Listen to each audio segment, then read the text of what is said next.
All right. Okay, so like I said, we're going to make a new Python file for this.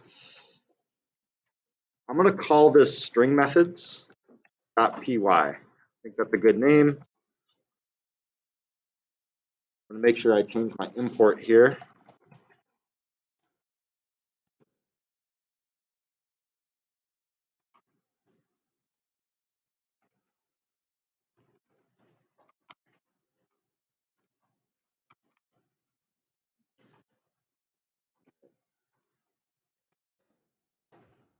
All right, we'll do a notes comment header too. So Mr. Callahan. So it is the 28th of September. We'll be talking about, like I said, string methods and augmented assignment operators today. So like we've already talked about methods on things like turtles, we'll talk about them on strings in this case now. And we'll talk about some just better ways to deal with the operators that can save us some time.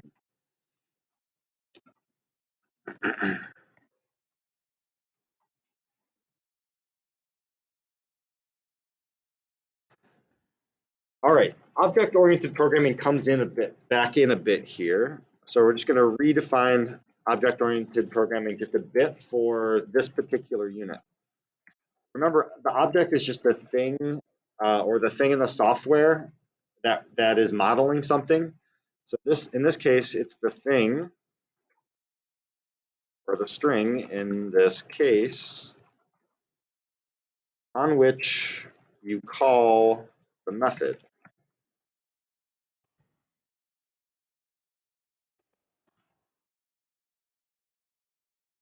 Right? And we're going to have usually a variable to reference this thing, right?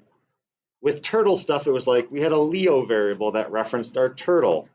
So we could run methods on Leo and say Leo.forward, Leo.turn, or right or left, or whatever we wanted to do with Leo. Strings are actually objects in Python. They're kind of unique objects, and we'll talk about the ways they're unique here in a second, but they are objects just like turtles, so there's some similarities that we'll see. So we'll talk about methods today as well. Reminder, methods are just procedures.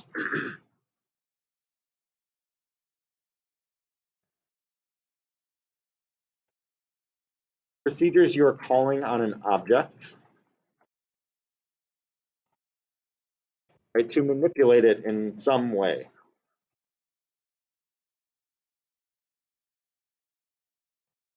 And we'll recall from the turtle stuff that when we use methods, the parentheses are required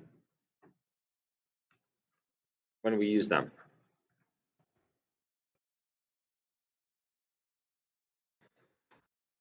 So today our focus is string methods. These are just special methods that allow us to obtain new strings, new string values from existing string values.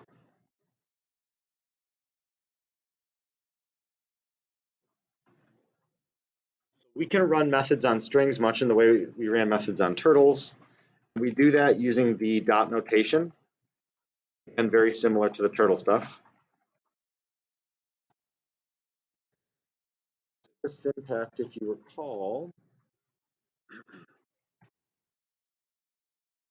looks something like this, where you had some object referenced by a variable, so some variable name like Leo,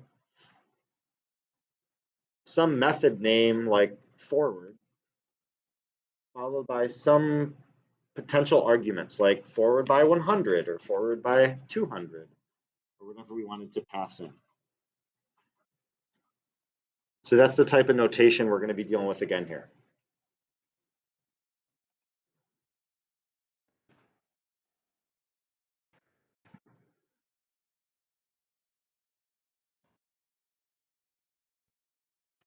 All right, so if we have a string like hello world,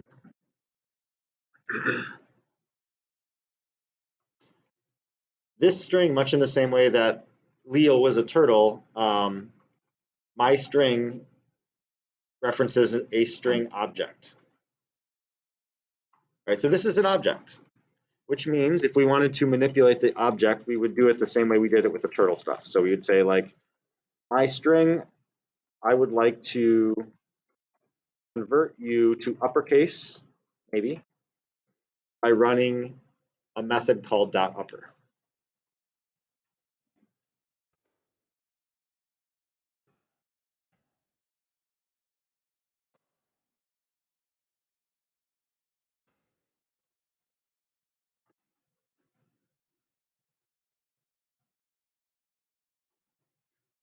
So in the case of line 13, we've got an all lowercase string. And if we wanted to make this all caps, there's a special method that all strings have called upper, and it can convert a string to all caps. Now, strings are just a little bit different than most objects, because if you remember with turtle stuff, we would just say, turtle, go forward, and it went forward. Turtle, draw a circle, and it drew a circle. It just did the action we directed it to do. In the case of strings, they're a little bit unique in terms of objects.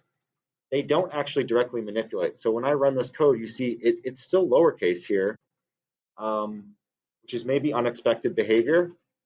And that's because strings are what are called immutable. They can't be changed once they're created. So they just work a little bit differently. We just have to remember that with strings, if we want to update a string, we just have to reassign. Because what a string method actually does is it returns us a new string that's different from the old string. So this takes the old string, lowercase, converts it to uppercase, and gives it back to us. So we got to just update the value. If we do that, you can see on my output here, it actually converts it to all uppercase, which is what I expected it to do.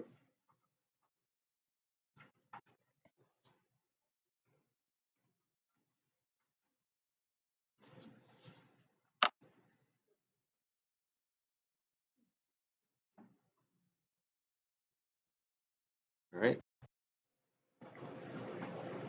All right. Now I'm going to demo all the string methods, or most of the string methods you're going to need to be aware of. And I'm going to use the console to do this, to get a little more in practice with the console. Because remember, in the console, you can actually write code as well as just see output. So you may recall, it's like a scratch pad where you can kind of keep track of stuff. So I could make a string here. Let's say Monty Python. And if I press enter, it'll save that information so that we can now reference it. And now if I want to inspect the name variable, I can type in the console name and press enter, and it'll tell me what is stored in name. All right, so it says name, and it gives me back this Monty Python. So now I can see, oh, I saved some information in this name variable, right? And it stays in the system, right, until we like get rid of it. So name is now Monty Python in terms of the console, which means we can immediately do a bunch of stuff to it to see how it behaves. So if we wanted to use our kind of scratch pad here, we could run a bunch of methods. So we've already seen upper. So you could run an upper method, and you could see the immediate result. Right? So name.upper returns Monty Python all caps.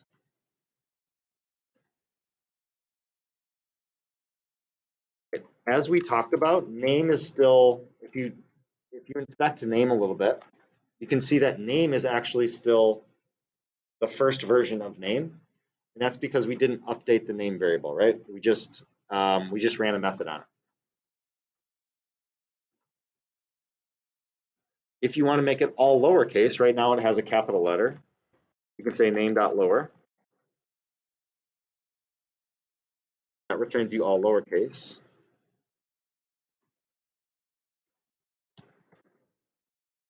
Another one you need to be familiar with is name.title. That's going to return the string in title case format. So you can see M is capitalized and the P is now capitalized. So that's title case.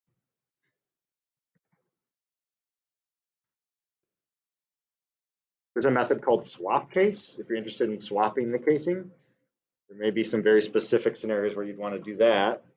So in this case, the uppercase go to lowercase and the lowercase go to uppercase.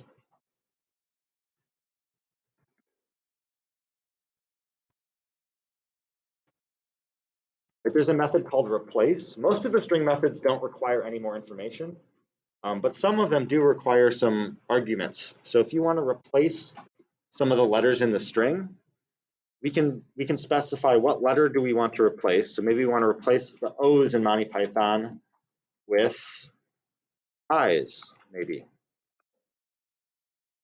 And then you can see the string returns to us and says Minty Python.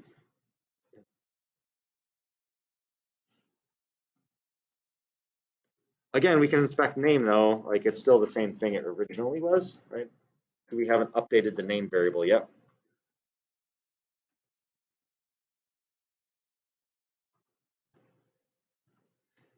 Again, though, if we wanted to update the name variable, we would have to say name equals name dot upper, for example. And then we could inspect name and we can see now we've changed the name.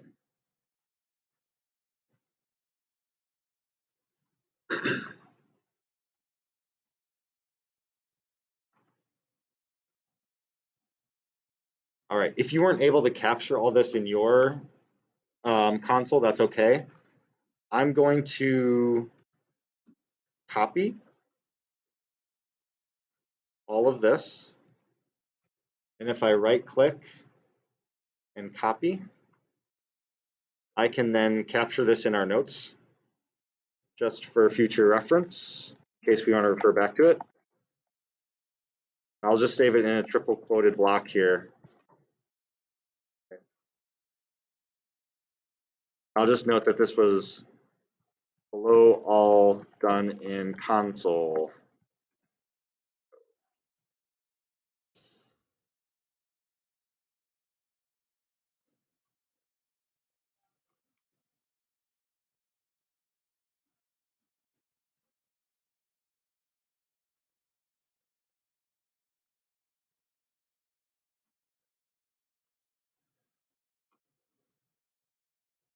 All right.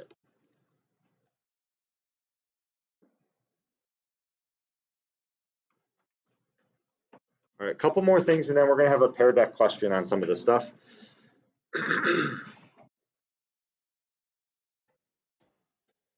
Right, I want to define a term that I've used that we haven't really talked about that much called return value.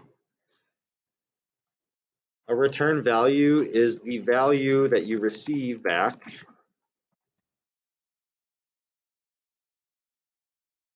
after calling a method or function.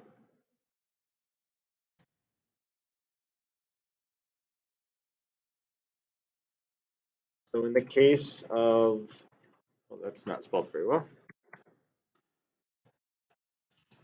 In the case of strings, when we call a string method, we get a return value. It's the new string with some changes made to it, right? It's either uppercase or lowercase or whatever. And if we save that in the variable, then we've updated our string. Now this is really useful for us, this unit particularly, because we're doing a lot of user input stuff. And we don't know what the user is going to type in. So handling user input with the string methods is one way that we can utilize this unit. For example, if you've got a program where you're asking the user something, you say like something simple like, what is your name? Who knows what they're going to type in, right? It could be all lowercase, all uppercase, maybe their caps lock is on. You as the programmer, it'd be nice to know like if we could expect a certain formatting for whatever they type, right? So string methods can help out a little bit here. So we can say, well, if you have a name, maybe we want that to be title case. Maybe we'll say dot title. Oh, actually, I wanted to show this differently first. Let me scratch that.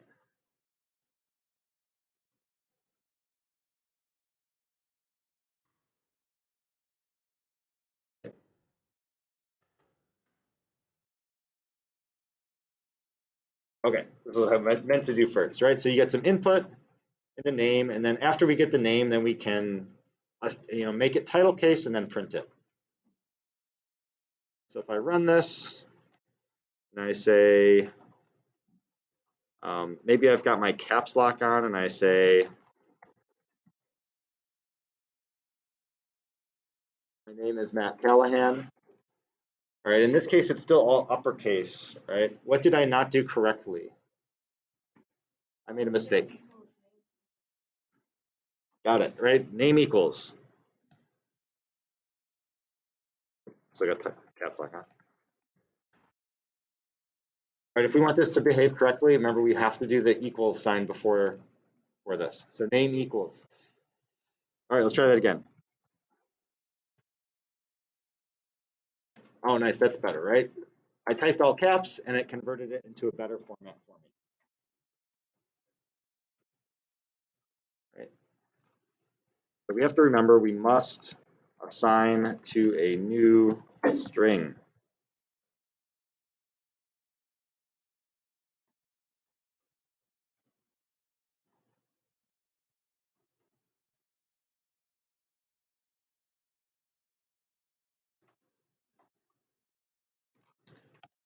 I'm going to make a further comment here. So name remains its original value. The methods return new strings rather than changing existing strings. So we must assign to a new string.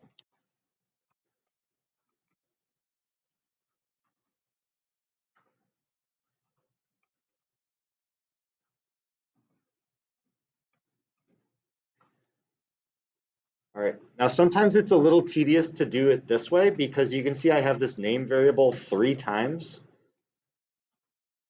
And I just have to, that's like, I'm typing something over and over again, and all I want to do is just make it title case. We can do what's called chaining methods.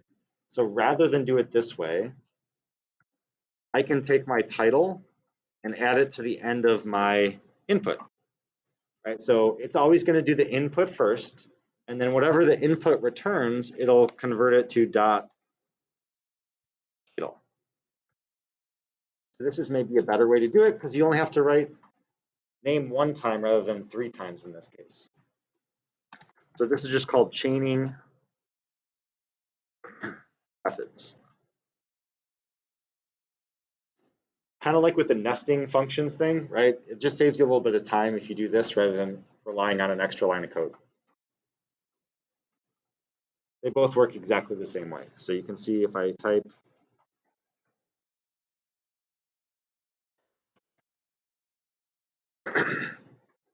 my name again, it's still going to do the title case. So it still works as I intended it to work.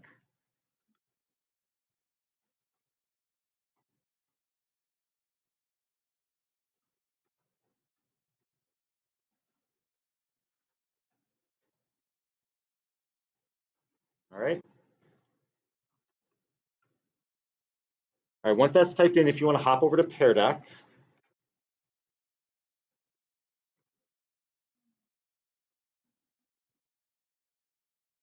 a little bit of identification here. So based on what we just talked about, in this statement below, remember we call this an assignment statement where you're assigning to a variable. Identify what the argument would be in this case. Right, which color would the argument be?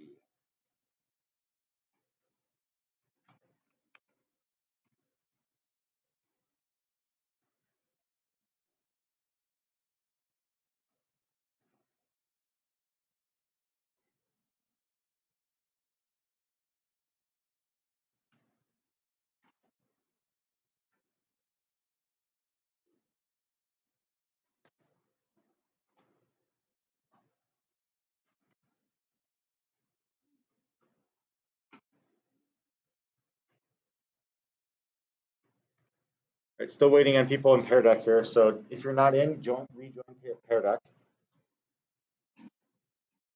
It's like 19 are still connected. So answer the question then. There we go. I got some more people going.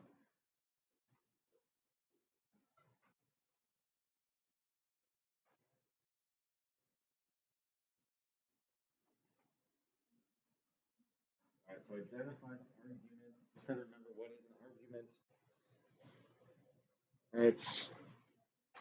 All right, we think D, and that is correct. Remember, an argument is anything you're passing to a function or method. So the only thing in parentheses here is the green string. What is your name? So that's the argument in this case. Good.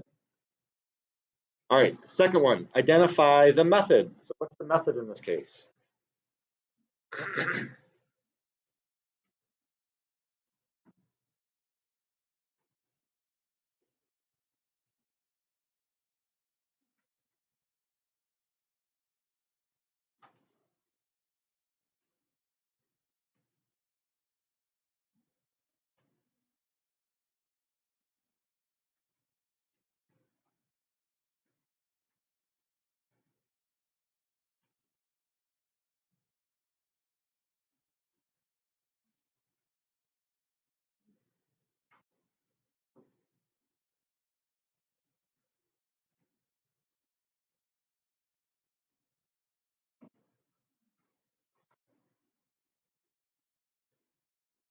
Okay, we really need to talk about this one, I think. Can you just talk with the people around you and then revote if you need to?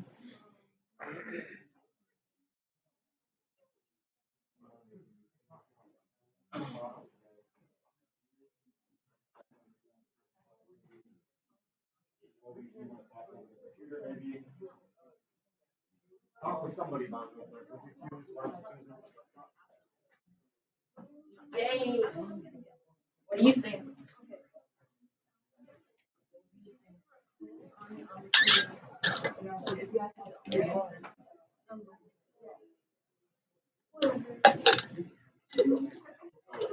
All right. If you got a new vote, go ahead and change your vote. See how you did here.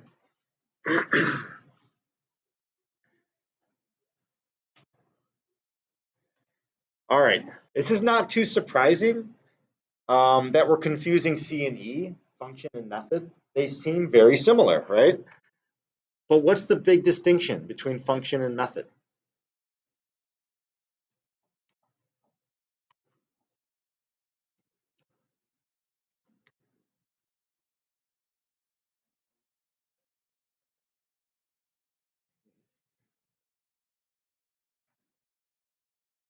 Rohan?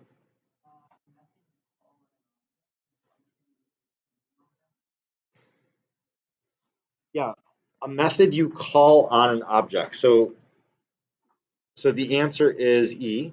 It's title, right, is the method, right? Think about turtles. That was our like first experience with this stuff, right? Turtle methods were like Leo dot something, right? It's a performing an action on an object. So it's the same way with all methods, right? It's the dot notation, right? Still got the parentheses, which is similar to functions, but like it's dot notation performing it on some object. So that's like the important distinction there. Input, you can see it's not operating on any object. It's just input. Like go do this thing. Um, Go get some user input, right? It's not, there's no object it's performing that on. So whereas title is performing it on a string.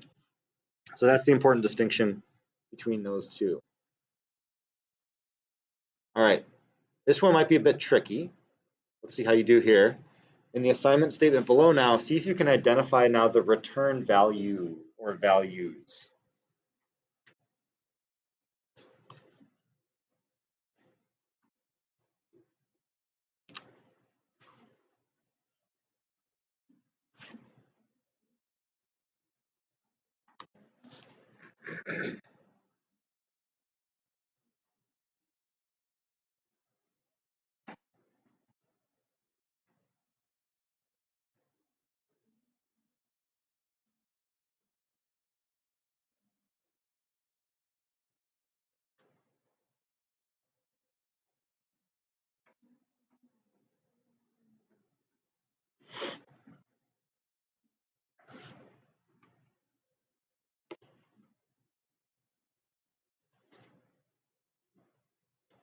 All right, turn and talk again on this one. See if you want to talk to your neighbors real quick.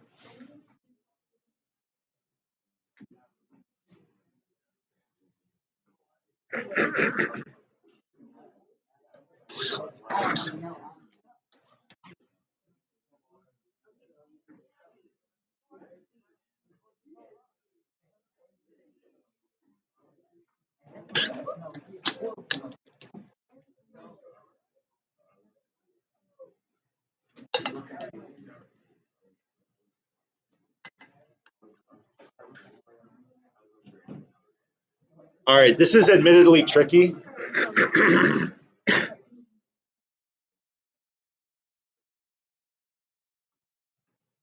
right, we think E is our top choice. That is correct. It is E.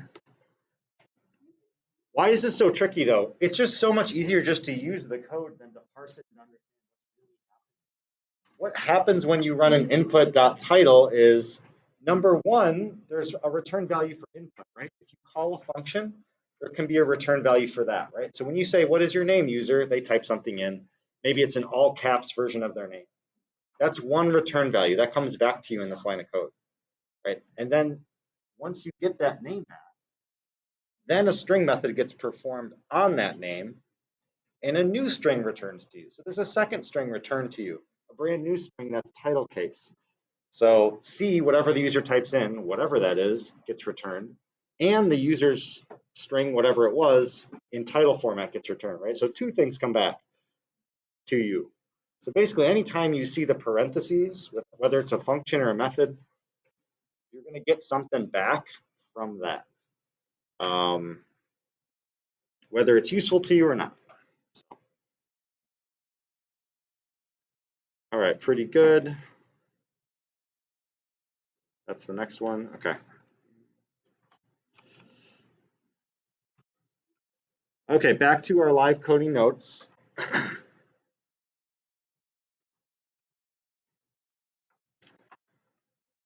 right. All right, so I just showed you a bunch of like string methods, but you might be asking, how did I know all the stuff that a string could do? Well, the same way we can look up the Python turtle stuff, we can look up the Python string stuff. So the way you do that is if you open up a new browser tab. So if you want to do this along with me, if you're ever interested in like, well, how does Python do strings? Particularly string methods I'm interested in. So Python docs, string methods. So if you type Python docs, that's probably going to take you to the official documentation. And then if you add on to it, like whatever you're interested in, it hopefully will point you in the right direction if Google works as it should. So you can see here, it takes you to a python.org website. So that looks promising. So if we click on the top link here, you can see it points you to common string operations. If I scroll down,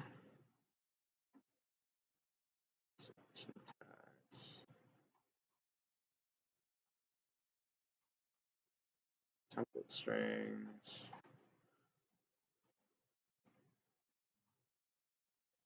Oh, okay. So strings are a little bit different. So they're like, we use strings a lot in programming.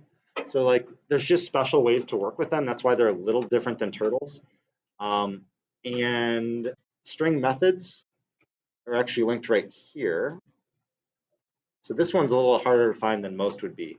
But this will take you right to what you actually want to know. And you can see that strings have lots of different methods, more than even that we covered. So capitalize, casefold, center, count, encode, end with, find, format. Right? I'm not going to ask you to know all these, but the ones we did cover, I want you to memorize. So all sorts of different ones. Here's one we covered, right? Lower. Returns a copy of the string with all of the cased characters converted to lowercase.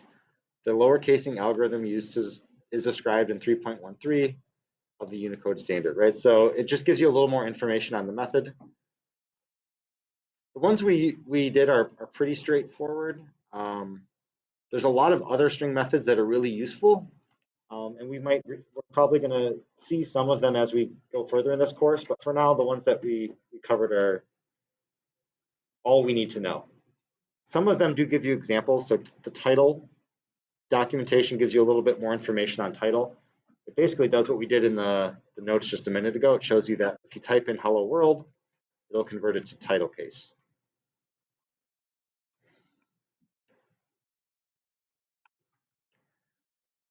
Right. All right, I want to capture this in our notes.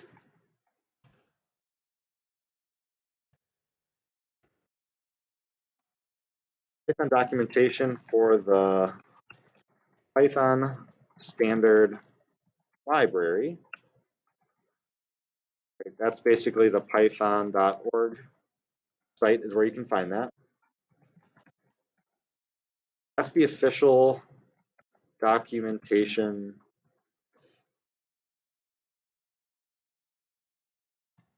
reference for all language features. So in any programming language, if you want to know how to use it, go to the official documentation as a number one resource. The sooner you can get used to working with documentation, the better you'll be. So as we go throughout this course, we'll refer to documentation occasionally. Right.